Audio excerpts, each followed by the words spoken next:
All right, we all in here, man. Thank everybody that's in here.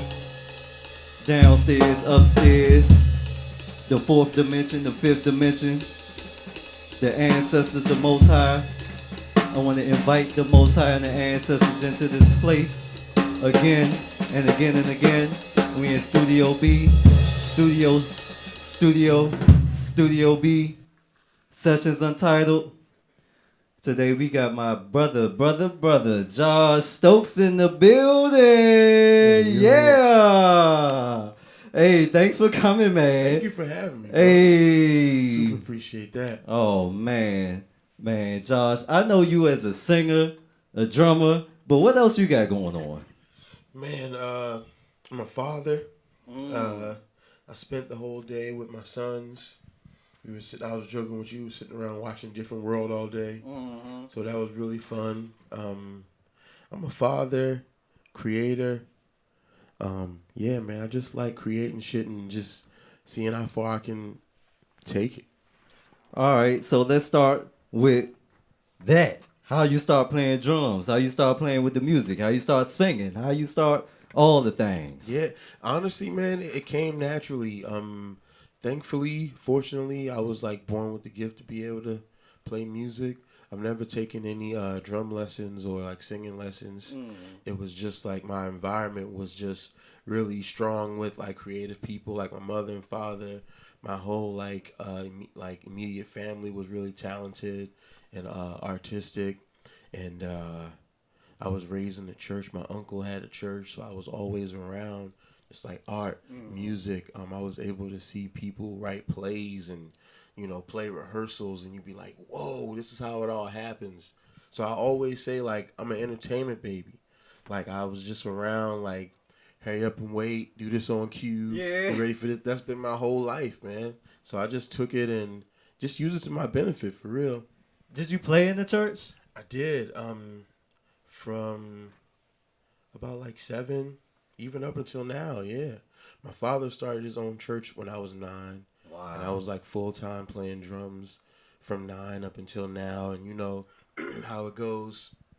You start meeting local groups or local people that you start playing with them, and your whole like music vocabulary starts to build, and just like you as a musician starts to grow and evolve because you're starting to see so much, and you're like, all right, well, if this is what serious musicians do, and I gotta act this way, I gotta talk like this, and we all start doing that, start following each other. But it was like you were really growing as a musician because you could just feel like yourself growing with the skills and the knowledge that you were taking in. Yeah. So what was your favorite part about playing church music specifically, and what was the biggest influence on your playing that you took away from that?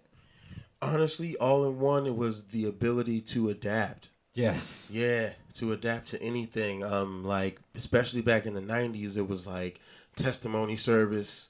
So like some random person would get up and sing, and you had to keyboard player had to find the key they were in, and you had to just of course catch the beat. But it was all like school. I call like church the best music school because like you learn many styles, you learn how to read the room, you learn just all the different senses that just makes you more of an efficient musician.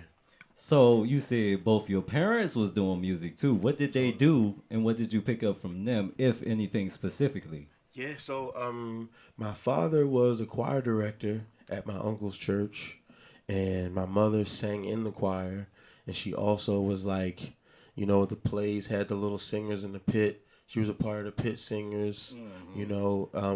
But one thing that I definitely learned from them was to just be available and give my best and give my all. Wow. Once my father started his church, it was like you had to be an hour early. Like that was the minimum. So I took all that game of like being punctual and being professional and just took it to my own, lane. This is how it is. And it works. My mother was a very like imaginative, like fearless person where she would write books, she would make clothes. And, I look at my life and my sister's life, and we took those things that they did and we just adapted them to our own lives, like in a unique way. Like I never want to preach, but what I saw his passion and tenacity And I'm like, that I can use over here on my shit. Yeah. So that's what I did. Okay, man. What they say in football? The best ability is availability. That's what I'm. And he used that quote so much. Yeah. So much. So that shit is just in my head, and you realize how true it is. Because the dopest motherfucker in the world, if you're not available, it don't matter how dope you are. Right. If you always late, it don't matter how dope you are.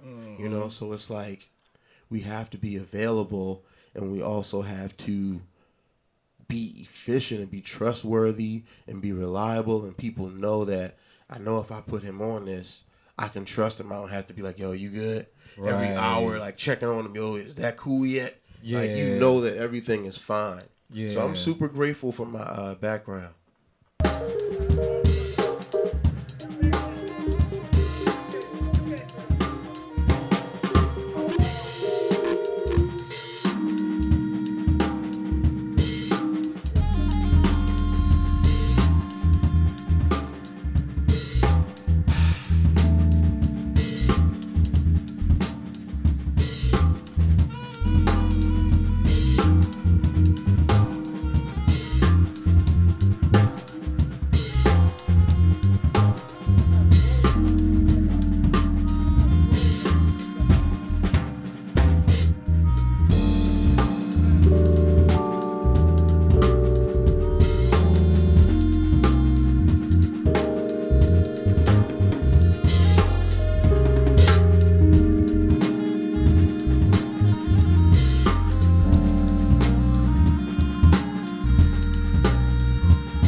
You brought up your sister too, man. Shout out to Bobby. All day long, She's Bobby so Rush. fire, man. She is, man. I love her. Man, before we come back to that, because I was going to ask you a question relating to her too, but first, were you playing drums first or singing first? I was playing drums first, but I always used to like sing and like harmonize with the family at home. And shout out to my Uncle Jimmy, because he'd be like, man, you need to sing. And you know, because I could find like the harmony line that they'd be singing. And I was like 3 or 4 years old. So he would encourage me like, man, you really need to sing. And tell my parents, like, make him sing. Yeah. But, you know, as a kid, as a young black male, you like singing? Right. I don't know. Yeah. You know, we came up in the era of hip-hop. It was being hard. It was wild out and all that shit. Like, singing, it wasn't looked at as, like, dope or manly or masculine or none of that. And I was just like, nah. But my mother, she made me sing in a choir rehearsal one day. Never warned me, nothing. She put me on the spot this day, like, you're going to sing. And I was like, I don't want to sing. She's like, you're going to sing. But that decision, man, it changed my fucking life. Like, even for what I'm doing right now, it's because of her planting those seeds in me, like, making me do something I didn't want to do. That's fire, man. I'm not gonna lie. You definitely are one of the people that go into my inspirations when it comes to my own vocal situations, right? You know, I was playing. I didn't start playing in the church. I grew up in the church, but I wasn't playing in the church. Right. So, you know, I was playing in school. Yeah. Classically trained. And my cousin had a studio in his basement. Absolutely. So I'm learning production and engineering and beat making and mixing and mastering outside of school while learning the theory in school. Yeah. But when I got in high school, one of my guys got me playing in the church or whatever. But this ain't about me. Good, man. You feel me? Yeah.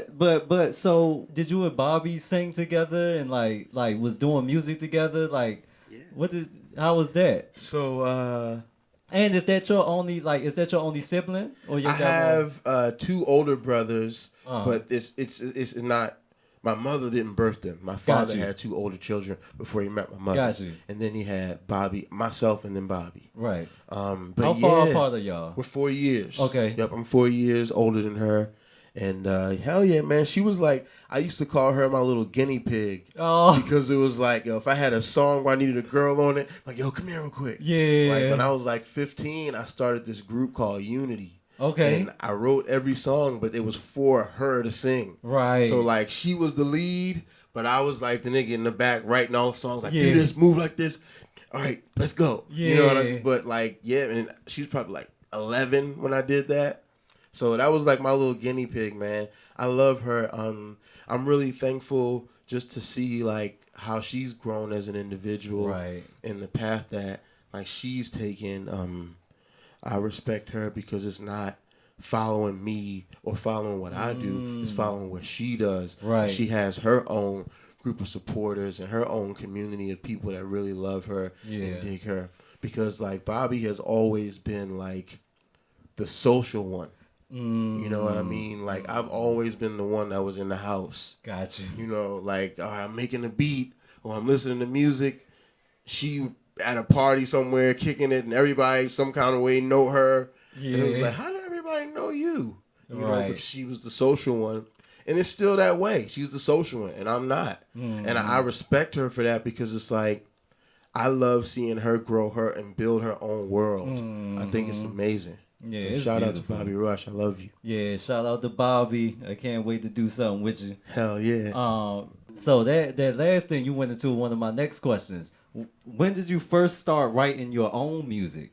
Man, again, so being young black males, everybody wanted to rap.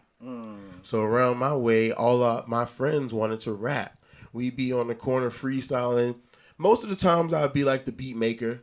Yeah. But then I get in every now and again and bust a rap. But I would sit home and write raps, you know, as opposed to like freestyling. Right. But when I seriously started doing it, I would say around like 14. Okay. Yeah. I started writing songs and like trying to write complete songs. Because when I was writing raps, it was just like verses. Right. You know, like, hey, you know, y'all check this out. But it was never like directed toward anything. Anytime I wrote a song, it was like I was really trying to get it recorded or trying to teach it to somebody. Right. So definitely around 14 years old. So how did you learn like song structure, or were you actually writing in traditional song structures? Did you know song structure? Like how was that? Yeah, honestly, I picked it up just by hearing it. Gotcha. Like I remember when somebody told me the whole 16 bar concept. Yeah. And after I got that, it was on. Yeah. Like the 1, 2, 3, Uh-huh. 2, 2. I'm like, oh, that's it. Let's do it. Yeah. You know, and then like so many great examples around me of just musicians and songwriters. I'm like, well, I'm just do it like that. Right. You know, everybody liked the way he do it. I'm gonna do it that way. Right. You know, so I just kind of built my own format around like the songs and the music that I loved. So that's my next question. What are some of your biggest influences in terms of music and stuff like that, outside of the people that you were immediately around, so that some people that the people might know? Yeah. So some people the people might know. I mean, if you know Sly Stone, or if you know George Clinton, you know, those are my real musical inspirations. I feel like the future is in the past. Wow. And the further we go back, we'll see like where we're about to go. Yeah. You know, so I feel like I love Sly Stone. Yes. I love all those older groups that really, really started it. You know, breaking drum machines, trying to create a sound. Like, that's my shit. I love that type of stuff. Just like creating and just constantly doing it. Like D'Angelo, Jay Dilla. His birthday was, I think, yesterday. Yes. You know, just all those type of great people, man, that just keep it going. Like Mos Def, Miles Davis. Yeah. You know, it's just all those, man, just everybody. It's such a deep history. I got to shout out like John P. Key, Rance Allen. Oh, Rance Allen. Yeah, man. Yes. Yes. Absolutely. That was my shit, and it still is, man. Walter Hawkins. Yes. Man, the Clark sisters. Yes. The Winans. Thomas Whitfield. Man, Daryl Coley. Right. Man, there's just so many people. I always say that the gospel artists are the real rock stars, man. Yeah. Because they influence the fucking rock stars. Ray Charles. Right. Stevie Wonder. Donny Hathaway. Nat King Cole. Nina Simone. Lorraine Hansberry. It's just like Run DMC. Man, Grandmaster Caz. Yes. Like, it's so many people that I just love pulling from. Yes. And that I'm so thankful for, because we have such a rich foundation. Right. You know what I mean? Yeah. Aretha Franklin. There's just so many people that we could just draw from, that we could just continue to be great with, man. Prince, Michael Jackson, Whitney Houston. Oh my God. You know, it can really never stop. You know what I mean? It could just keep going, bro, because we really are that great. Right. And that's why I love being who I am and being where I come from, because it's like such a rich history. Like, even if you try to neglect it, there's still so much greatness in you. Like, you could try to be the most ignorant, dumb person in the world. Something that you say is still going to be powerful and connect to somebody. Right. That's why we have to be responsible about what we say. Oh my God. And to the people that are listening. Thank you. Because we are so powerful, yo. Thank you. You know? Yes. Like, that's why I feel like murder, drug dealing, and gang violence is so prevalent, because we're the ones saying it. Yes. You know? Yes. If it was like a white person talking about murder, it wouldn't be that crazy. Like, right. Oh, it's drug dealing rampant all over the street. But because we say it and it's such a strength up under it, people really be like, yo, I got to do what you do. Yeah. I got to follow what you say. You know? So there is a huge responsibility for the artist to continue to, like, get people to just think on a higher plane. Right. Right. That's so beautiful you said that, man. Because I was just telling my man Tony earlier, I was playing some of your tracks for my man earlier, man. And you as soon as you said Sly Stone, George Clinton, all that, right. I was like, man, that's literally what we were saying. But then, right, when you talked about Nina Simone and stuff, so you got your sound the sonic sound, but then your writing and your lyricism is like how you express all of those different aspects is so beautiful, right? And even some of those things that you talked about, like I call my own style Marvin Gaye mixed with Sun Ra, D'Angelo mixed with Electric Miles, and Coltrane with Teddy Pendergrass. Hell you yeah. feel me? These No niggas ain't doubt. ready. They're not. They not ready for it. You Nah. feel me? That's so beautiful. That's like so some Super Saiyan shit. uh-huh. You start putting all these amazing sounds together, But one thing I want to tell people is just create and stop worrying about the feedback. Right. Like, just create. Like, just have fun doing that. Stop worrying so much about, oh, did they see it? Oh, what did they think? Oh, did they like it? Oh, that's not what we came here to do. We just came here to create. And I was thinking earlier, like, the only thing that we ever wanted as artists was international distribution. Mm-hmm. Like, just to be able to put out our music and let everybody hear it. Right. Now that that's a possibility, we don't need all the other things that comes with being signed to a record label, being signed to a publishing company or production company. Yes. I got DistroKid. I'll put my shit out right there. I got Bandcamp.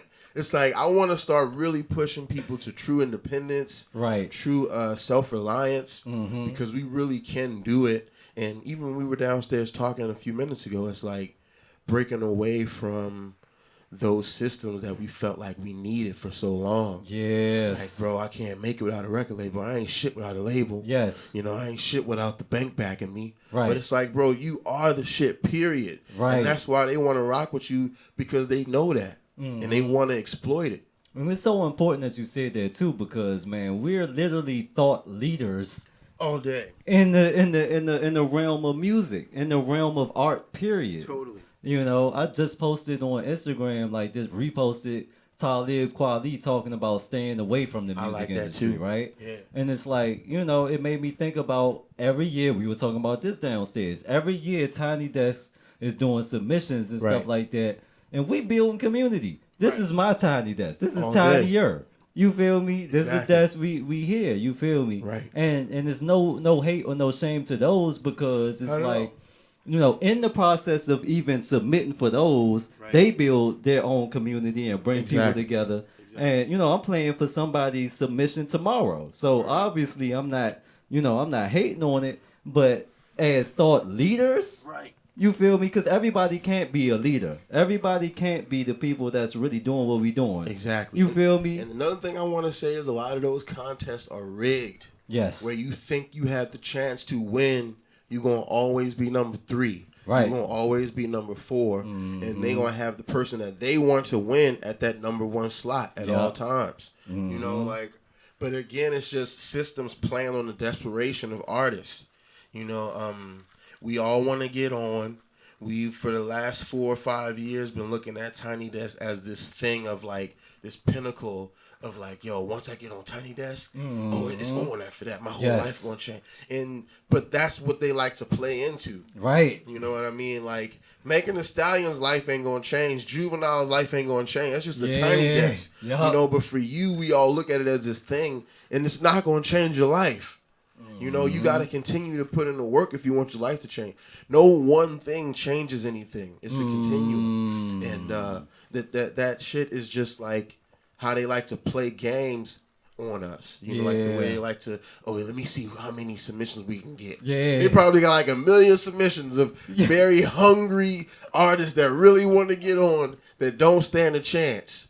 And that's why I like that Kweli interview, because he said, bring them to you. Yes. Make yourself the thing. Yes. Don't go to that. And that's what we should have been doing in the last 10 years. Yeah. I don't know what we're waiting for. Right. You know what I mean? I've been saying for the longest time, if Drake had Bandcamp, he wouldn't need a fucking record label. You feel me? But they keep you in that thing of like, you need us. Yeah. And you ain't shit without us. Right. And then when you get in that system, you not shit without them. Exactly. But had you just did it on your own, you wouldn't have never needed them. And you could be making $1 million a day. And that's so deep, though. That's kind of so deep. Because even when you bring up somebody like a Drake or somebody like that, them people don't really give a fuck. Hell no. You feel me? They get that money and they getting used to push the agendas. Because even when you talk about murder, rape, killing, fuck, bitch, hoe, all this bullshit, you feel me? It's they feeding off that energy. And you paying these motherfuckers to push that shit, and they gonna do it proudly. You already know about the Future shit, talking about he don't do them drugs. Right. Every song is Percocet, Molly. That nigga's not doing none of that. This nigga drinking water. You feel me? A lightweight.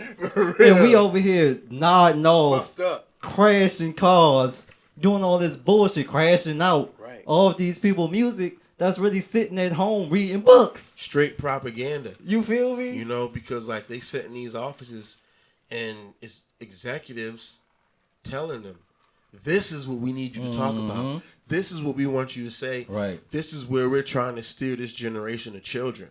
And you know where it starts too? Because you made me think about this too. It starts in the industry and our colonizer, right? Our colonizer taking advantage of what we're already doing, right? Because when we think about gangster rap, and we think about those on the West Coast, which is where I'm going in a second, that was really their real experience. Absolutely. Right? And they were poetically talking their experience, but they like, oh, we can capitalize on this. Let's push this. Let's not push the people that's not doing this. So it's not even like they got to go immediately say, go talk about this, that, and the third. Right. Nah, oh, y'all talking about that? Let's push it. Oh, y'all talking about that? Let's keep y'all on the shelf. Exactly. You feel me? Exactly. So now we like, oh, they pushing that. Let's do more of that. Right. And then they talk about, you know, me and Bashi was talking about yesterday, like when you have the conscious rap movement, all those things, that's on the shelf, that's in the back, that becomes underground rap. Right. But then I wanted to go to LA, right? Because I remember the first time I went to LA and experienced that shit for myself. Man, that shit is a cesspool for demonic possession. All day long. You feel me? And it's like you get artists that move to LA to try to make it, and then you got Skid Row, you got homelessness, you got all this shit. The industry, these non-natural motherfuckers coming out, feeding off their energy, and that's really what keeps these reptilian motherfuckers alive. But they not really ready for that conversation. But that's what I was telling my sister yesterday. Like, man, if you tell, I don't care, white, black, whatever, if you're poor, record labels know how to take advantage of you. Most of us in our lives haven't seen $50,000. What? So if I give you $250, you're gonna be like, wow, this is a blessing. It's amazing. Thank you, God. And you're not gonna see like the other joke that they're playing behind you, where you never get any more money. All you ever get is that $250 and whatever you get for shows, but you're not getting no royalty money. None of that. So I'm just like, man, we have really been duped into thinking that this was the way to go. When it's like, nah, man. Like, and even when you take like an NWA who blew past a Public Enemy because of the content. Yeah. It was about like the gangster shit. Right. It wasn't about like empower yourself anymore. It was about fuck this, fuck that, fuck. And that shit, you see how quickly that took over. Right. Quicker than the Fight the Power. Yes. Like that shit took over in a day, where Fight the Power might have taken like a month. Right. You know? Because that is so easy to gravitate toward, like the low.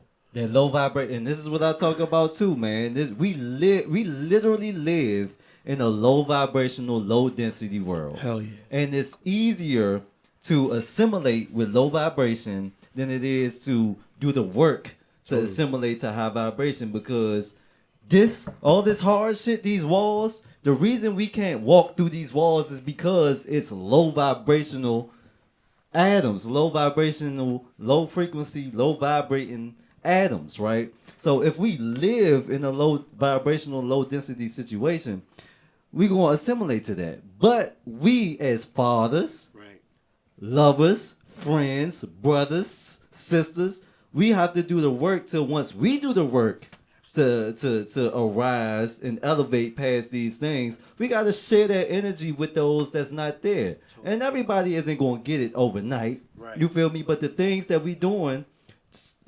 Sessions Untitled, Studio B, all these things, we are laying the foundation for those to find it, right? For those who believe in reincarnation, if you die and you ain't do it and you ain't find it, you come back as many lifetimes as you need. But let's say somebody that's alive now that ain't gonna get it, 7 lifetimes from now, they might find our shit that we done put. They done, you feel me? Now it's 300 years later, but they done found our shit, Sessions Untitled, talking about this shit. And they're like, oh, you know, we the gods in the new world. You know, we the leaders of the new world. You feel me? But I do want to get back, man, because we can stay on that shit forever. I do want to get back onto a little bit of your own experience, because when we talked to LA and all that shit, right? So you've been on tour with people, you've played with people, you've done all these things, man. So if you can, who are some of the people that you play with? Where are some of the places that you played? You know, how was your experience when you started to get into being a musician like that? Man, honestly, I've been very fortunate, and it's another thing that just continues to reaffirm that I'm doing the right thing. Since like 15, I've been playing with like different groups locally, and then it continues to elevate to where you start to like do national things with people. But I was able to play with Erica Campbell from the group Mary Mary. I toured with her. Anthony Brown, he's on. Wow. Yeah, I toured with him. Man, I toured with Abdul Ali. He's from here. I know. Yeah, we went to Prague. We went to Berlin. Wow. We really traveled the country a lot for like a good 4 years. Yeah. I played with Joy Postel, Al Rogers, Cheyenne Zadia. That's our homegirl. Mad Skills. Wow.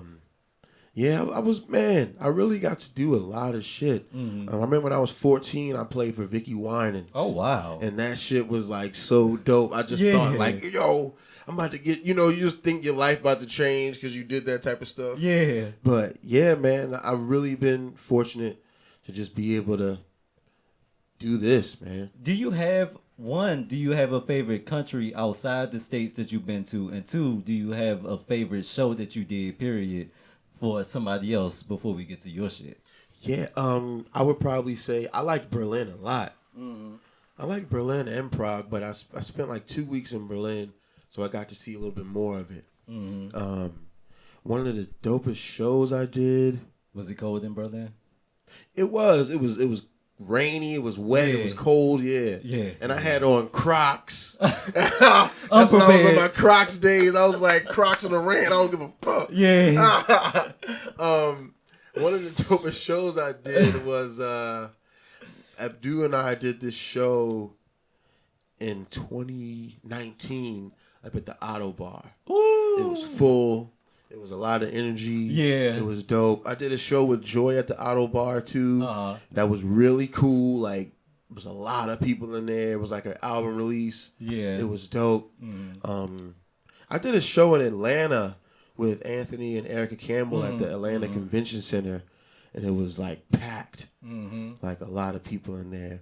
So, yeah, man, I'm just thankful that I've been able to do this, and I always think about the words of, like, Kobe Bryant, like, the destination is the journey. Yes. Like it's not the end. Yes. It's like what we're doing right now. It's not like, all right, I played the VMAs and whew, like now it's over. It's like, no, this is success right now. Right. Like what we're doing. Like when you get up and play for whoever that's it. Yeah. Like I really want to break those material thoughts that we've had for so long. Like in order to think I'm dope or successful, I got to do like the BET Awards, and I got to do Coachella, then I got to do Apollo, then I got to do... It's like, that it doesn't work like that.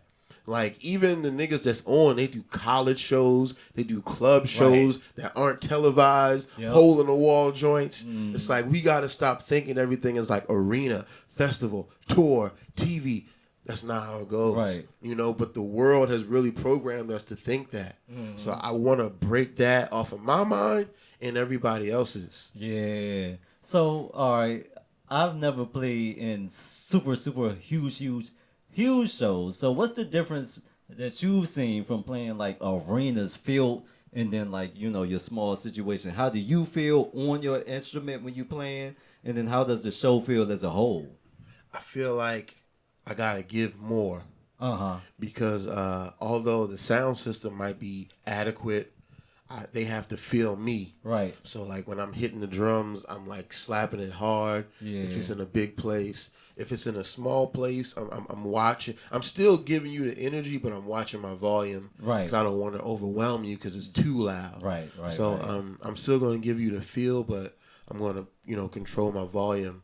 But I just love the energy between myself and the crowd. Yeah. To just see like how far can we take it, like before it flatlines, like how far can we go? Can you scream a little more?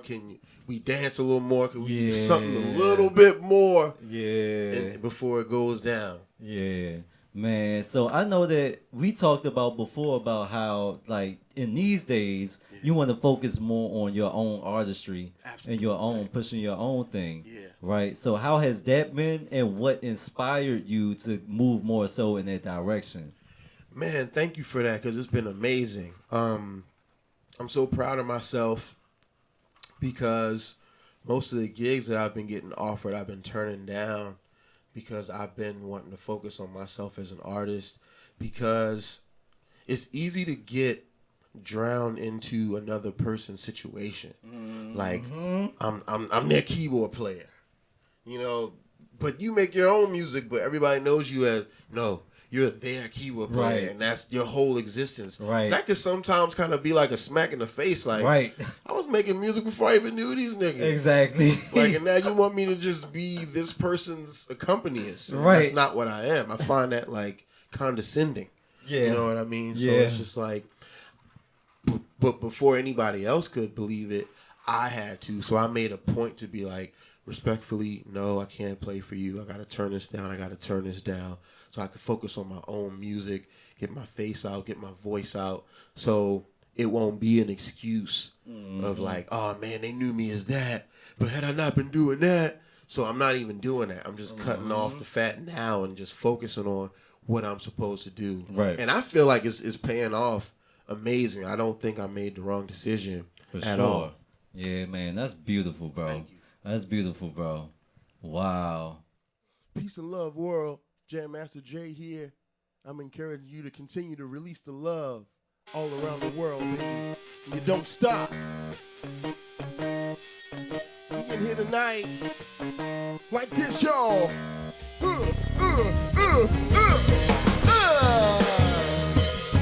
Party people in the place to be. Your dreams are now been fulfilled. Get out your seat, let's get ill. I looked up at the clock, it's getting too late. Come on, somebody tell me what the hell going on. Can you tell me, baby? You can try to keep smiling, it's all over your face. Yeah, come on, come on. I can tell the feeling getting too strong. Listen, I've been down for a long, long time. Can't let darkness have my mind. I can't let it in this way. Don't tell me you release the love. Oh yeah, like that. Give it to me, and you don't stop. Give me that love, baby. If I put black on your eye, diamonds on your finger, come on, yeah. Do that really make the pain go away? No, we don't have. If the goals start to turn, do you let it linger? Yeah, come on. Or would you let it eat you away? Listen, y'all. I've been down this road before. Ain't about to close that door. I can't let it in this way. Don't tell me you release the love. Yes, y'all. Yeah. Oh,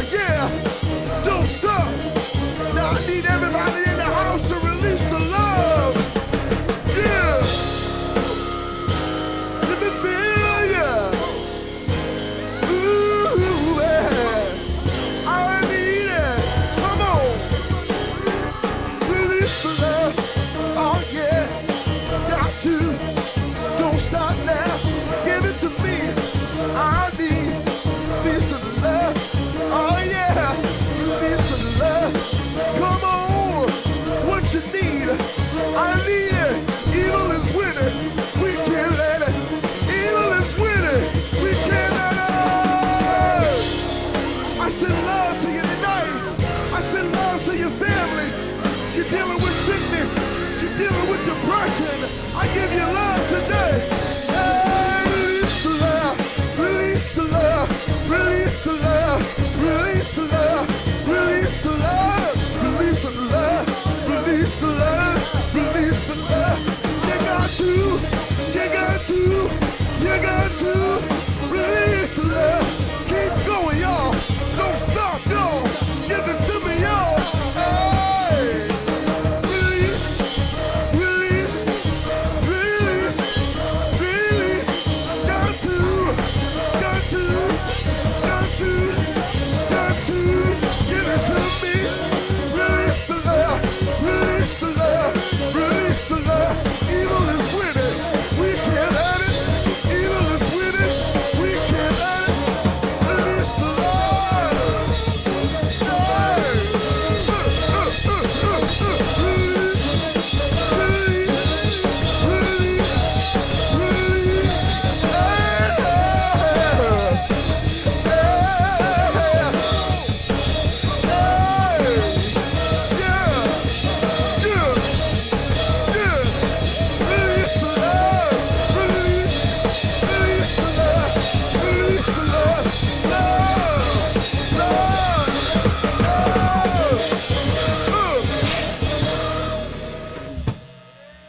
Much love.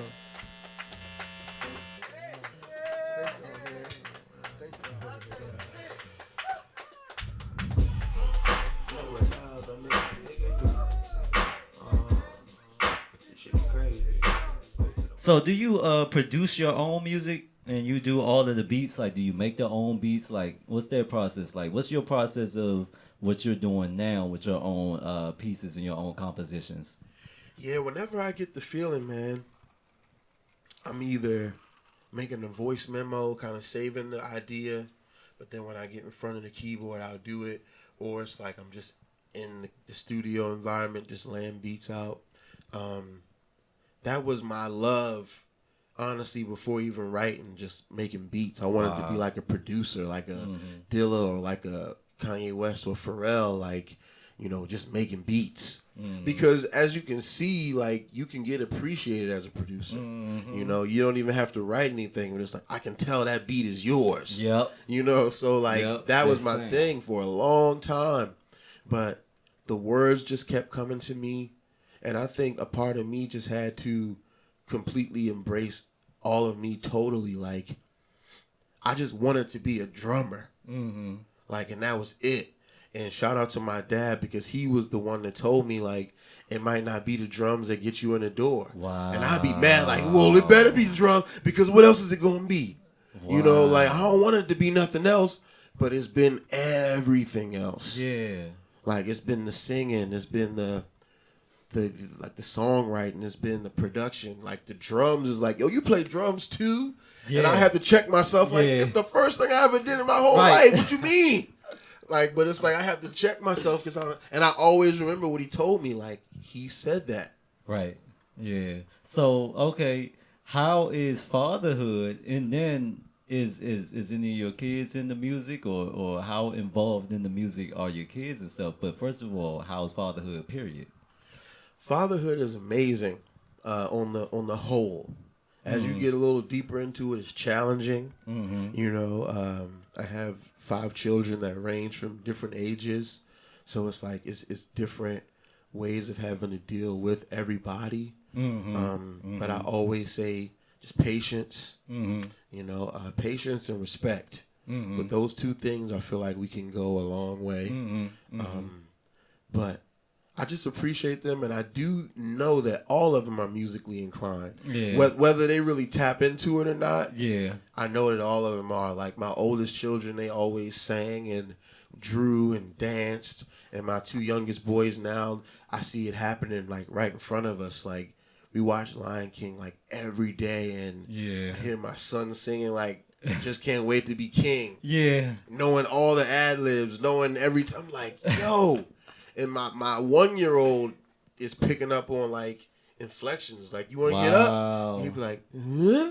Yeah. I'm like, dude. Yeah. Y'all little motherfuckers is smart, man. Yeah. So it's just like, it just blows my mind, like just to see how quickly it happens and just the intelligence and what can happen with a child when you encourage them and just love on them. Right. And not saying, don't do that. Stop doing that. That's not what you're supposed to be doing. Yeah. But just love them and be like, yo, I love you and I see that light in you and I'm just going to nurture that. Yeah. So, okay, you brought up something with the kids, even if they're not, tapping straight into it. In your experience, outside of music, were you into any sports or any other type shit? Nope. Man, I was very, very boring. And any woman I ever talked to, anything I let them know off the rip, like, I'm boring. I like making music, watching interviews and documentaries, things like that. But I'm not really like, hey, let's go out. Hey, let's do this type of person. Yeah. So I always give you the preface. But that's always been it, man. I never really wanted to be a sports guy. I was always afraid I'd break a hand or leg. And playing music was always so much more important than anything else to me. Okay, so do you work out? Because, first of all, I say I'm jealous of all my drummer friends because y'all motherfuckers be built. Y'all motherfuckers be having, it's like the drums is such a physical instrument, So do you work out outside the drums or not?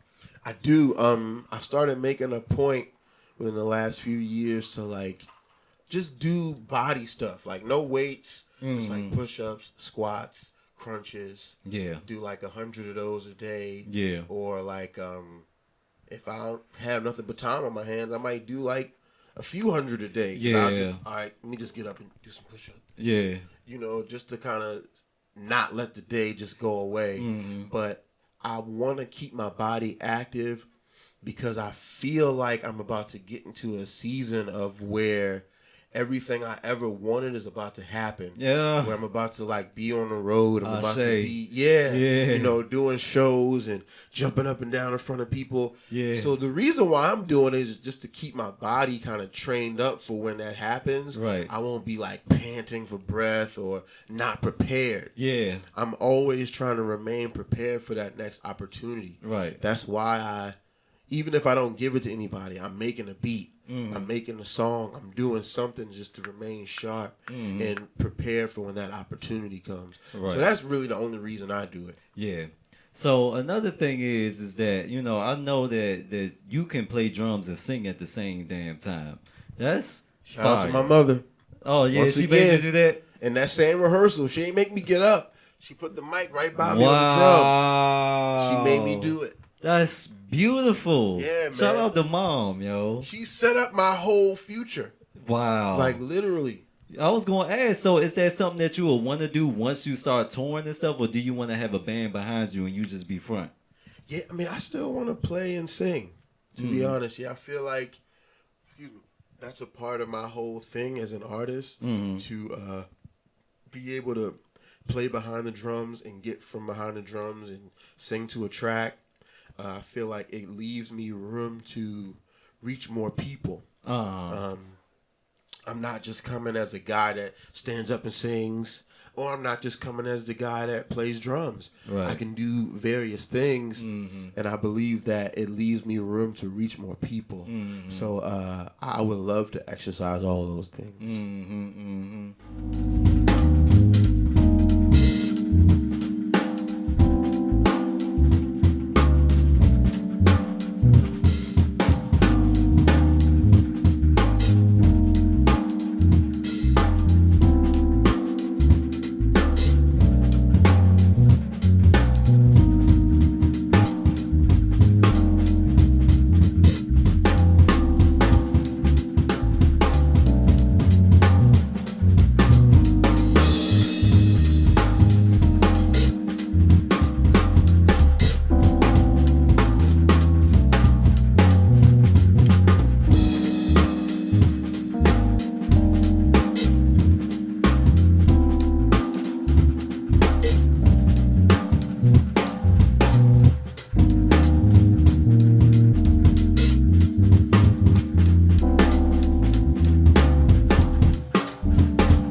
else on your mind you want to hit?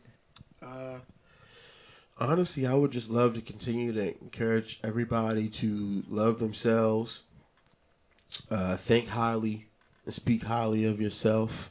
One thing I've been working on more is putting down my phone and just being more present, especially when I'm around my children.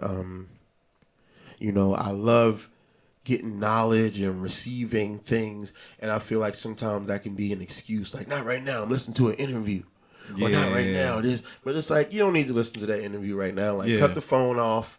Be present with your children. They watching a movie, watch it with them. Yeah. So I've been making more of a point to do that, and it feels good.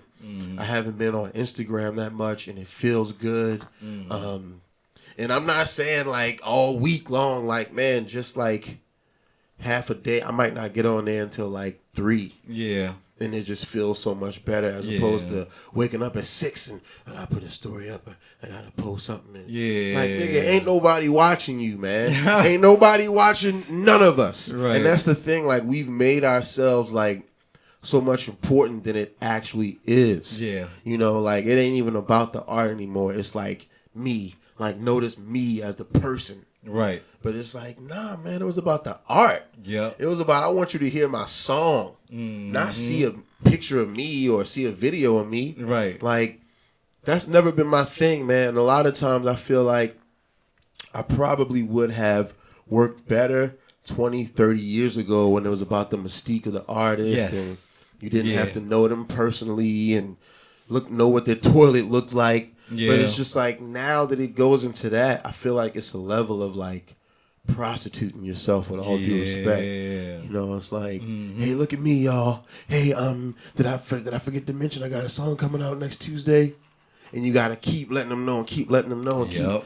And I'm like, I understand hustling, but then it's another thing when it just comes with, like, nagging, and I feel like there can be a very small line between the two. You know what I mean? And I try to check myself on that because I have ideas all the time. Yeah. But it's just like, am I doing this for me or am I doing this for them? Yeah. Because I don't want to do shit for people to care or to accept me. Right. I just want to keep doing my own thing. I'm happy being alone. I actually love being alone. You know what I mean? So I don't need a lot of friends to back me up and tell me what I'm doing is right. Right. So it's just like I check myself every day. Like, what are we doing this about? Yeah. Yeah, that's big, man. Make sure that y'all know what you're doing and why you doing it. And on that note, we about to get to some of these sounds. Thanks for having me, bro. Man, thanks for being here, man. Dude, appreciate it. Yes. It's a great space. Studio B, make sure y'all come through. We in this motherfucker, man.